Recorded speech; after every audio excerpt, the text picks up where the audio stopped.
সরকারি কোনো সাহায্য পাইনি, কোনো চিকিৎসা পাইছি খালি শুধু ডাক্তার অপারেশন করে যে গুল্লি উড়াইছে ওর ওইসব রুইতে পাইছি, ওষুধ সব আমার নিজের অর্থ দিয়ে কিনতে হয়েছে। রাজধানীর যাত্রাবাড়িতে জুলাই আন্দোলনে পুলিশের গুলিতে আহত ১৬ বছরের কিশোর হৃদয় অবশেষে মৃত্যুর কোলে ঢলে পড়েন।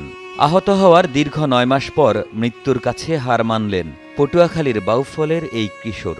উন্নত চিকিৎসার অভাবে মা বাবাকে শোকের সাগরে ভাসিয়ে বিদায় নিলেন অভ্যুত্থান পরবর্তী বাংলাদেশ থেকে। আন্দোলনের সময় ১৮ জুলাই রাজধানীর যাত্রাবাড়িতে পুলিশের গুলিতে গুরুতর আহত হন দিনমজুর কিশোর হৃদয়। মাথা, বুক ও হাতে লাগে একাধিক গুলি। এরপর চিকিৎসা করা হয় ঢাকা মেডিকেল কলেজ হাসপাতালে, কিন্তু মাথায় থাকা গুলি অপসারণ করা সম্ভব হয়নি। ওরা সবাই ভালোবাসতো, কারোর সাথে এমন করে মনে করেন মুসলিম থেকে হিন্দুরা ওর প্রশংসা করতেছিল যে ঠিক আছে এরকম আসে তো হ্যাঁ আপনি পরে আসেন বা একটা টাইম দিয়েছে, কিন্তু পরে আমি 2 বার যাই ঘুরে আসি, কিন্তু আমি দেখা করতে পারি না বলতে আমি আর কিছু করতে পারিনি। ছাত্র বা সমন্বয় খবরে অনেক খুঁজছি, ঠিক আছে, কিন্তু বা সার্জিস আলমের লাগে কথা বলার জন্য বা আস্তাদ আব্দুল্লাহ ভাইয়ের লাগে, কিন্তু তাদের সাথে দেখা করার মতো আমি সুযোগ পাইনি।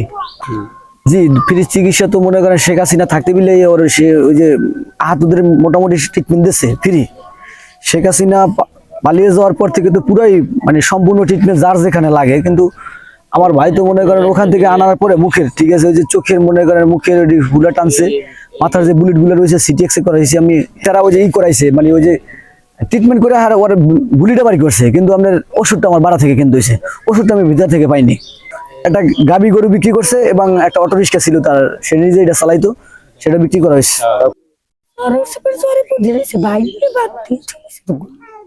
ভাত আর উঠতে খাই না, এই ভাত আমি কুড়াই করে টুকু টুকু করে পানি দিয়ে খাওয়াইছি।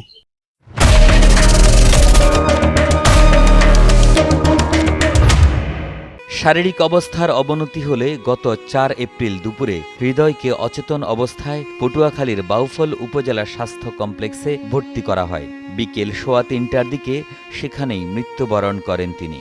হৃদয়ের পরিবারের দাবি, তার চিকিৎসা চালিয়ে নেওয়ার মতো সামর্থ্য ছিল না। একবার ঢাকায় ভর্তি করা হলেও পরে আর ঢাকার কোনো হাসপাতালে নেওয়া সম্ভব হয়নি। জামাতে ইসলাম মাসুদ আমার ছেলেরে ফোন দিয়ে নিয়ে ঢাকা পল্টনে ৫,০০০ টাকা দিয়েছে। আমি অটো রিক্সায় দিনমজুরি করি, আমার ছেলেও দিনমজুরি কাজ ঢাকাতে। আমার আমি স্টক করার পরে আমার ছেলে, আমার বড় ছেলেরা আলাদা হয়ে গেছে। বাবারে কই, বাবা সবাই থুয়ে গেছে, আমি তোমাদের এই ঢাকা ১৮ জুলাই যাত্রাবাড়ি গুল্লি গাইয়া ওর মাও গেছে, আমিও গেছি, অটো রিক্সা বেশি, একটা গরু আসলে হ্যাঁ বেশি। আমি সরকারি কোনো সাহায্য পাইনি, কোনো চিকিৎসা পাইছি খালি শুধু ডাক্তার ওই অপারেশন করে যে ওই গুল্লি উড়াইছে ওর ওইসব রুইতে পাইছি, ওষুধ সব আমার নিজের অর্থ দিয়ে কিনতে হয়েছে। চিকিৎসক জানান, মাথায় সংক্রমণ হয়েছিল। উন্নত চিকিৎসার জন্য বলা হয়েছিল তার পরিবারকে, কিন্তু আহতের পরিবার তাকে কোথাও নিতে পারেনি। কাছে আসছিল যখন, তখন সে ডিসওরিয়েন্টেশন ছিল। ডিসওরিয়েন্টেশন মানে হচ্ছে সে অজ্ঞান ছিল, তার সেন্স ছিল না। আর তখন আমরা রোগীর লোককে জিজ্ঞেস করলাম যে কি সমস্যা ছিল, হঠাৎ করে এরকম হয়েছে কিনা। তখন ওনারা বললো যে হঠাৎ করে এরকম হয়েছে। রোগীর এক্সামিনেশন করতে যেটা মনে হলো যে রোগীর আপনার ওই যে জ্বর এবং তার যে অজ্ঞান যে হয়ে আসছে, এই দুইটা মিলায় তার আপনার মেনিনকেনকেফালাইটিস বলে আমরা, ব্রেনে এবং ব্রেনের পর্দার ইনফেকশন। হ্যাঁ, এটা কারণেই রোগী এরকম অজ্ঞান হয়ে গেছে। পরে আমরা বললাম যে রোগীকে উন্নত চিকিৎসার জন্য আপনার বরিশালে নিতে হবে, কারণ এই রোগীর সিটি স্ক্যান এবং মেরুদণ্ড থেকে রস নিয়ে পরীক্ষা করতে হবে, পরীক্ষা করে এটা কনফার্ম হতে হবে। পরে রোগীর লোক বললো যে তাদের আসলে এরকম সামর্থ্য নাই নেয়ার মতো। তারপর আমি বললাম যে আপনারা তাহলে কথাবার্তা বলে দেখেন, রোগী কিন্তু দ্রুতই নিতে হবে, কারণ রোগীর যে লক্ষণ ছিল তাতে রোগী বেশিক্ষণ স্টে করবে না, এটা বোঝা যাচ্ছিল আর কি। পরে তারা এখানে ভর্তি রাখছে এবং ভর্তি রাখার পরে ৩টার দিকে সম্ভবত মারা গেছে, ৩টা বা ৩:৩০টার দিকে আর কি। ৫ এপ্রিল তাকে গ্রামের বাড়ি বাউফলের পারিবারিক কবরস্থানে দাফন করা হয়।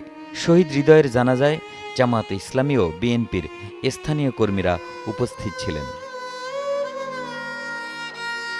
পটুয়াখালী থেকে গোপাল হালদারের পাঠানো তথ্য ও ছবিতে ডেস্ক রিপোর্ট।